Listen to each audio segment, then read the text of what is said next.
Are y'all thinking about moving to Frisco, Texas, and you just don't know where to start? Today, I'm going to tell you 10 things that a buyer must do in order to prepare themselves to move to Frisco, Texas. And we're going to start right now.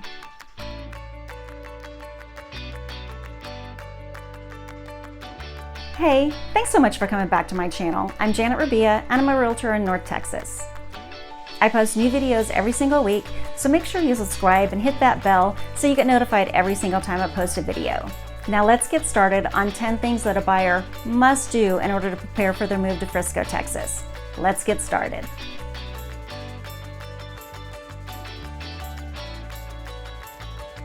The first thing to do is vacation here. You really need to get a feel for Frisco and see if it's going to be a good fit for you. You also want to drive different neighborhoods because that will give you an idea of which type of homes you like first of all and which area you want to live in. I think it's a good idea also if you drive neighborhoods at different times of the day. So maybe drive it early in the morning to see what the traffic is like in the neighborhood. Again, maybe about, when school gets out, you may want to drive around and see how the traffic is at that time. And then again, like after work. So you'll just see if there's a lot of traffic or if it's something you can handle. It's also a good idea to visit some of the local restaurants. It'll give you a good idea of what type of food is served here and see if that's going to be a good fit for you too. There's all kinds of food, so I bet you find something.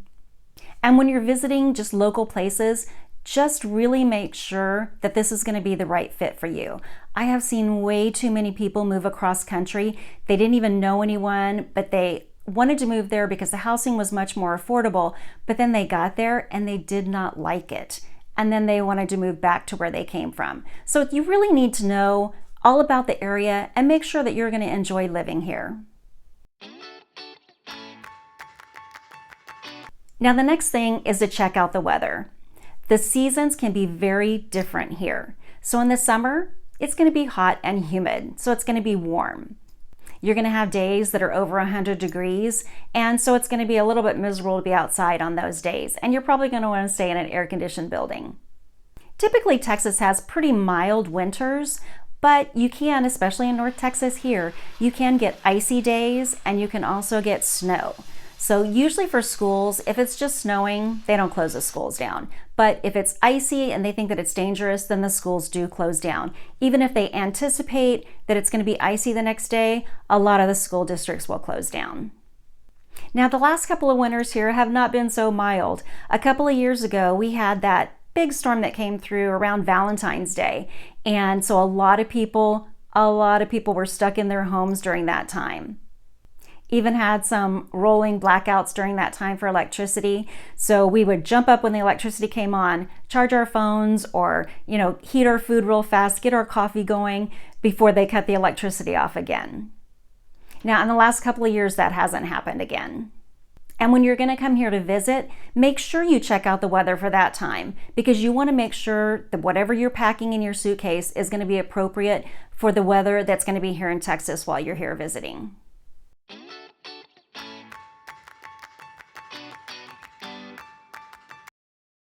The third thing is really research Frisco. You want to find out if there are job options for you in Frisco or maybe in nearby towns that are going to be a good fit for you. Also, you want to check out the different schools and school districts. You can go to their websites and you can see how they're ranked and you can just find out which area maybe is going to be a good fit for you and which school you want your children to attend. When you're researching Frisco, also look into the housing cost because depending on where you are, the housing costs do vary. And maybe you don't want to do Frisco, maybe you want to do McKinney or Plano that are just right next door to Frisco. So make sure you check out that Ask Me and I can help you so that you'll know the different pricing on houses in different areas. And also just research anything else that is important to you in a city. Make a list so that you know that this is going to be a good fit because you're going to get most of your boxes checked on your list. You may not get all your boxes checked, but you want to get most of them checked.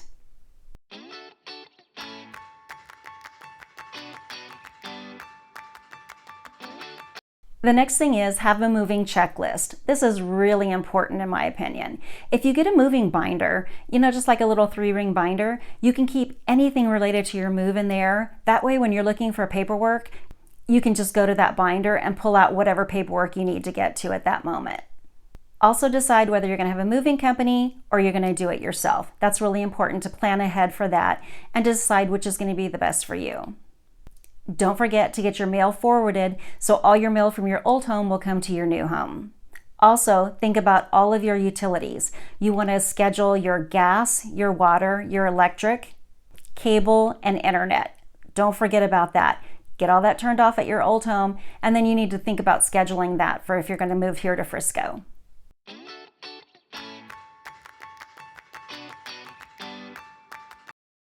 The next thing is traffic.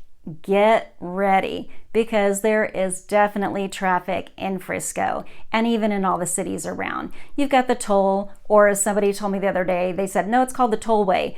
I've said toll my entire life, so that's a really hard habit to break. So like I said, there's so much growth and it's growing quickly. So if you're coming from another state where maybe there's not a lot of traffic, it could be a huge change for you. So you have to decide if that's going to be a good thing. Do you want to live here with the traffic?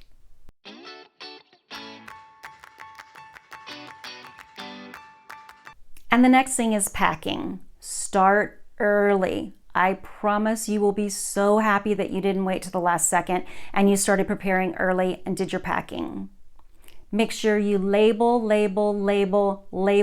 everything.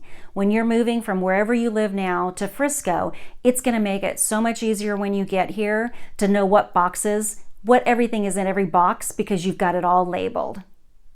And while you're packing, remember, get rid of things you don't need. So maybe have 3 different piles. Have a pile of things that you're going to donate, have a pile of things you're going to toss, and then have the pile of things you're going to keep and you're going to pack and take with you. Packing really makes that a great time to go through your things and just get rid of stuff that you don't need. So like I said, don't wait. Go ahead and start packing things that you don't use every day. That will make it much easier when you're done with everything else. Start with the things you're not using on a daily basis and get those packed first.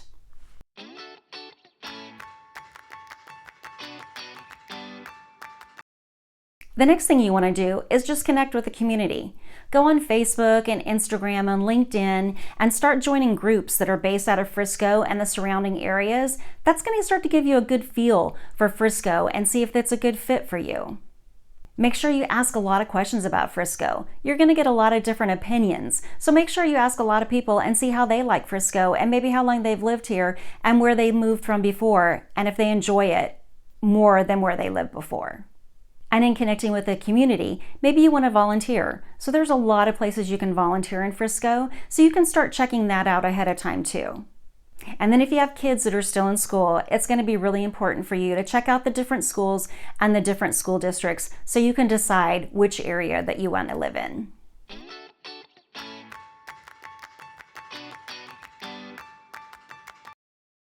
The next thing to talk about is the food. You've got great cooking, great Southern cooking here in Frisco. So you've got chili. Do you want beans in it or no beans? That's a huge discussion for a lot of people, trust me. And then you have Tex-Mex, and then you have barbecue, whether it's fajitas or, you're going to do enchiladas or maybe brisket on the grill. So many different options.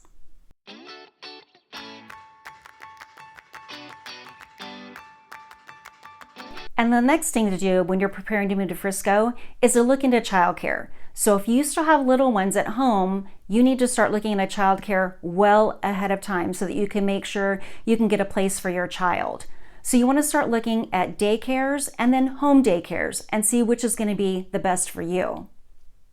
A lot of people, when the kids are little, they like to have them in a home daycare because it's a little bit smaller numbers. And then when they get a little older, they move them into a daycare and then preschool.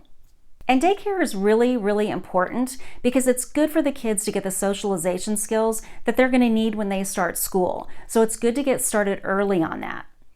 And there's also all kinds of mommy and me groups out here. So if you just look on Facebook or Instagram, you're going to find so many different groups that can help you start to connect, and you're going to find out all about the different childcare options.